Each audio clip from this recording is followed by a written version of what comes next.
할렐루야. 오늘도 참 좋은 날입니다. 소망 가운데 여러분들을 인도해 주시기를 축복합니다. 각자의 삶의 자리에서 하나님 앞에 발견되고 하나님 앞에 소중하게 쓰임 받으시길 바랍니다. 오늘 하나님께서 우리에게 주신 말씀은 출애굽기 35장 30절에서 36장 7절까지 있는 말씀입니다. 여러분 일생을 살면서 하나님을 만나는 것은 복입니다. 또 하나님 앞에 귀하게 쓰임 받는 것 큰 복이 아닐 수가 없습니다. 하나님은 그 시대마다 하나님이 불러낸 사람들을 통하여 하나님의 목적을 이루세요. 오늘 저와 여러분들도 예외는 아닙니다. 그리고 하나님은 이렇게 불러내셔서 사용하시는 사람들에게 필요한 모든 자원들을 공급해 주십니다. 영적인 자원, 물적인 자원, 인적인 모든 자원들이죠.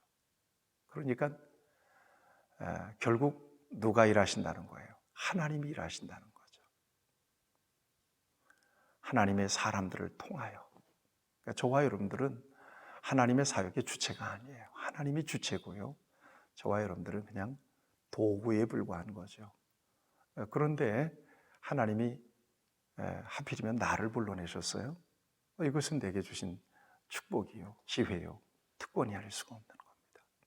여러분 각자의 자리에서 소명의식을 가지고 하나님 앞에 응답하시고 쓰임 받으세요. 굉장한 복입니다. 하나님은 저와 여러분들에게 필요한 모든 것, 그 일, 하나님이 원하시고 하나님 맡기신 일들을 감당하기에 부족함이 없도록 모든 자원들을 공급해 주시고 또 일생을 사는 동안에 그것을 누리며 살게 하시니까 그같이 큰 복은 없습니다. 여러분 모세도 하나님께 부름을 받을 때 자꾸 거부하잖아요. 보낼 만한 사람을 보내세요. 나는 말도 못합니다. 그러니까 하나님의 아론도 붙여주시고요. 결국 그가 하나님의 부르심을 수용하고 가족들을 데리고 애굽으로 갈 때 그가 평소에 사용하던 지팡이가 어떤 지팡이가 돼요? 하나님의 지팡이를 손에 잡았더라. 결국 하나님 모세를 통하여 출애굽의 엄청난 역사를 이루게 하시잖아요. 결국 누가 일하신 거예요? 하나님이 일하신 거예요. 모세는 그냥 쓰임 받은 것뿐이에요. 숟가락 하나 얹은 거예요. 모세의 일생이 얼마나 복된 거예요. 여러분 예수님의 제자들도 보세요. 제자들을 불러내셨어요. 여러분 마태복음 10장에 보면 제자를 파송하시나요? 그럴 때 그냥 보내시나요? 그렇지 않습니다. 귀신을 쫓아낼 수 있는 능력, 병을 치유할 수 있는 능력, 축복을 하면 축복이 임하는 능력, 심지어는 죽은 자를 살리는 능력까지 그들에게 주시잖아요. 거저 받았으니 거저 주어라. 하나님께로부터, 주님께로부터 받은 것 가지고 일하는 거거든요. 여러분, 저와 여러분들이 소명의식을 가지고 각자의 자리에서 하나님 앞에 응답하며 산다고 할 때 우리 것 가지고 일한다는 생각하면 안 되고요. 또 내가 일한다는 생각하면 안 돼요. 하나님이 공급해 주시는 것 가지고 나를 통하여 하나님이 일하신다. 그 믿음 가지고 여러분 일할 때 여러분들은 그야말로 하나님이 불러내신 아름다운 사명자로 하나님 앞에 쓰임받다가 하나님 앞에서 상까지 받는 그런 수지 맞는 인생을 살게 될 것입니다. 여러분들의 인생이 그런 인생이 되시기를 축복합니다. 자, 오늘 본문 말씀 보세요. 모세를 통해서 하나님께서 허락하신 모든 명령들을 또 백성들에게 선포하게 되고 백성들은 이 성소에서 쓰여질 그 재료들을 하나님 앞에 바칩니다. 어떤 마음으로 바쳤죠? 자원하는 마음으로. 그 다음에 감동된 자들이 바쳤습니다. 자, 그 모든 재료들을 가지고 이젠 구체적으로 성막도 만들어야 되고 또 그 성막 안에 필요한 모든 거룩한 기구들, 성구들을 만들어야 되는데 하나님은 이 일을 감당할 수 있는 사람을 특별히 불러내십니다. 이 사람이 바로 부사렐이라는 사람이고요. 그 다음에 그를 협력해서 함께 그 일을 감당할 수 있도록 불러내신 협력자는 오홀리압이라고 하는 사람입니다. 그 다음에 이 둘과 더불어서 함께 그 모든 기구들을 만들 수 있는 사람들 협력하도록 했습니다. 자원하는 사람들. 그 다음에 하나님의 지혜로운 마음을 그들에게 부어주신 사람들은 모두 협력하도록 했습니다. 이제 그들이 주를 위해서 하나님을 위해서 그 모든 성막과 그 쓰여지는 기구들을 만들게 되죠. 그런데 이 소중한 일을 그들에게 맡겨놓으시고 하나님은 그 일을 감당할 수 있도록 은혜를 입히십니다. 어떤 은혜를 입히시는지를 봅시다. 여러분 31절 말씀을 보세요. 하나님의 영을 그에게 충만하게 하여 지혜와 총명과 지식으로 여러 가지 일을 하게 하시되, 하나님의 영을 부어주신 거예요. 영. 하나님의 영을, 성령의 기름 부으심이 있었다는 거예요. 그 다음에 지혜와 총명과 지식을 부어주셨대요. 영적인 자원들을 부어주신 거예요. 그 다음에 아까 얘기했죠. 그 오홀리압과 지혜로운 마음을 가진 모든 협력하는 인적 자원도 부어주신 거예요. 그래서 성경은 이렇게 말씀하고 있습니다. 36장 1절을 보면 부사렐과 오홀리압과 및 마음이 지혜로운 사람 곧 여호와께서 지혜와 총명을 부으사 성소에 쓸 모든 일을 할 줄 알게 하신 자들은 모두 여호와께서 명령하신 대로 할 것이니라 그랬습니다. 하나님께서 이렇게 부사렐, 오홀리압과 여러 사람들을 불러내셔서 하나님의 그 거룩한 일, 정교하게 하나님께서 모세에게 명령하신 양식대로 다 그대로 그 치수대로 그 방법대로 만들게 하실 때 그 일에 참여하는 모든 사람들에게 하나님의 영을 부으신 거예요. 그 일을 감당할 수 있도록 능력도 주신 거란 말이죠. 계속해서 말씀하세요. 2절 말씀, 36장 2절 말씀. 모세가 부사렐과 오홀리압과 및 마음이 지혜로운 사람 곧 그 마음에 여호와께로부터 지혜를 얻고 와서 그 일을 하려고 마음에 원하는 모든 자를 부름에 그들이 이스라엘 자손의 성소의 모든 것을 만들기 위하여 가져온 예물을 모세에게서 받으니라.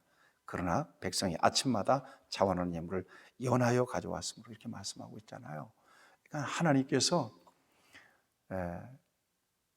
그 일, 맡겨주신 일들을 잘 감당할 수 있도록 필요한 모든 것들을 불러내셨어요. 그리고 2절에 보니까 원하는 모든 자, 자원하는 마음도 주셨어요. 그 다음에 그들을 불렀다는 거죠. 불렀다는 것은 콜링했다는 거예요. 소명의식을 가지고 그 일을 하게 하셨다는 것입니다. 정리해 봅시다. 하나님께서 하나님의 특별한 일을 맡아서 감당할 수 있도록 불러내신 사람들에게 불러놓고 무책임하신 분이 아니세요. 그 일을 감당할 수 있도록 능력과 자원들을 주셨습니다. 영적 자원, 물적 자원, 인적 자원들을 주셨어요. 저는 목양하면서 이 같은 하나님의 공급을 경험하고 누리고 삽니다. 필요한 모든 것들은 하나님 적재적소해서 주시니까 사실 염려할 게 하나도 없거든요. 여러분, 제가 경험한 하나님은 이런 하나님이세요. 목적에 맞으면 하나님 반드시 투자하세요. 저는 목양의 과정 속에서 이 같은 놀라운 하나님의 간섭하시는 역사를 경험하게 되었습니다. 그래서 궁극적으로 하나님이 일하신다. 나는 뭐냐? 내가 할 수 있는 일은 아무것도 없어요. 그저 하나님만 기대하는 것뿐이에요. 그런데 하나님이 하나님의 일을 나를 통해서 일하시니까 내게 있어서는 과분하고 황송하죠. 큰 은혜죠. 특권이 아닐 수가 없어요. 사랑하는 여러분, 여러분들이 어떤 삶의 자리에 있습니까? 여러분들이 예수님 안에 계시다면 여러분들은 인생을 여러분들 자신만을 위해서 살면 안 돼요. 분명히 말씀하잖아요. 예수 그리스도의 십자가로 여러분들의 삶, 여러분들의 몸을 구별하셔서 사셨어요. 그러니 자신을 위해서 살지 말고 하나님의 영광을 위해서 사는 거예요. 그러니까 넓은 의미에 있어서 보면 여러분들은 전부 다 성직자들이고 제사장들이고 그리고 소명자들이세요. 기억하셔서 여러분들이 앞으로 일생을 사는 동안에 분명한 이 같은 소명의식을 가지고 일생 살다가 하나님 앞에 서기를 축복합니다. 혹 하나님이 허락하신 그 모든 자원들, 하나님의 영광을 위해서 하나님이 허락하신 자원들을 여러분들 자신들만을 위해서 써서는 안 됩니다. 살피세요. 내가 어떻게 쓰임받을 수 있어야 될 것인지, 또 하나님의 일에 무엇이 필요한지 하나님 앞에 구하세요. 그리고 여러분들의 눈에 발견되면 그것은 여러분들이 소명이에요. 예를 들어서 하나님의 교회에 무엇이 필요할까? 이것이 필요해, 이것이 있었으면 좋겠다. 여러분들에게 그 같은 마음이 왔다면 여러분들을 통해서, 그 사람을 통해서 그 일을 하게 하시도록 그 마음을 주신 거예요. 그러니까 그가 소명자예요.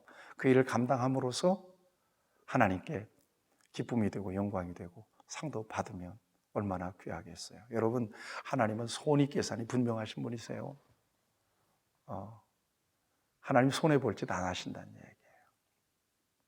하나님의 일에 귀하게 쓰임받을 수 있는 사람에게 하나님은 하나님의 자원들을 주시지 쓸데없이 하나님께서 자원들을 주시나요?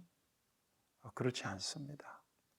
여러분들에게 남다른 은사가 있고 남다른 그런 삶의 자리에 여러분들이 있다면 그것을 여러분들이 사명으로 하나님 앞에 돌려드려야 됩니다. 소명의식을 가지고. 그러니까 오프라 윈프라가 그런 고백을 하잖아요. 남다른 건강이 있습니까? 그것은 사명입니다. 남다른 돈이 물질이 있습니까? 그것은 사명입니다. 말 잘하는 능력이 있습니까? 그것은 사명입니다. 하나님께 사명이에요, 그것은. 그러니까 하나님 앞에 사명을 좀 감당하기 힘들다 그러면 하나님 이쯤에서 그만두세요 이렇게 하셔야 돼요. 아니면 하나님이 많은 것들을 부어주시면 왜 주세요? 이게 하나님 어디다 쓰시려고 주세요? 고민해 봐야 돼요. 대단하다, 이거 굉장히 축복받았네. 그걸 가지고 쾌재만 부르고 있으면 안 돼요.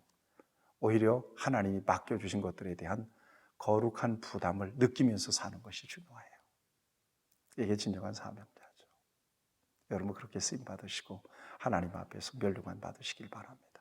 자, 그리고 이 모든 것에 그 필요한 자원들은 백성들이 자원하는 마음으로 마음에 원하는 자들, 감동된 자들이 바쳤다고 그랬잖아요. 근데 계속 가지고 오는 거예요. 아침마다. 그러니까 그것이 너무 넘쳤어요. 넘치게 오니까 모세를 통해서 명령하십니다. 그만 갖고 오라고. 여러분 이 정도예요. 하나님의 일은 부족함이 없어요. 그렇게 믿으세요.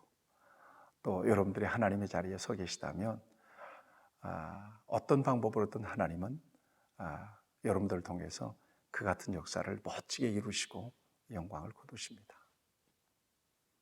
여러분들 이 시대에 하나님 앞에 쓰임받다가 멋지게 하나님 앞에 서시기를 주님의 이름으로 축복하고 부사렐과 오홀리압과 지혜로운 마음을 가진 하나님의 소명자들로 이 시대 하나님 나라를 위해서 기여하시기를 주님의 이름으로 축복합니다. 기도합시다. 좋으신 아버지 하나님, 은혜를 감사합니다. 부족한데 하나님 불러내셨습니다. 부족한 것을 아시고 불러내셨습니다. 그러니 하나님의 일을 감당하기에 부족함이 없도록 영적, 물적, 인적 자원들 넘치게 부어주셔서 하나님의 영광을 가장 아름답게 드러낼 수 있는 이 시대에 하나님 불러내신 소명자로 사명을 감당하는 우리 모두가 되게 하여 주옵소서. 예수님 거룩하신 이름으로 간절히 기도하옵나이다. 아멘. 여러분 하나님 앞에 오늘도 쓰임 받으시기를 축복합니다.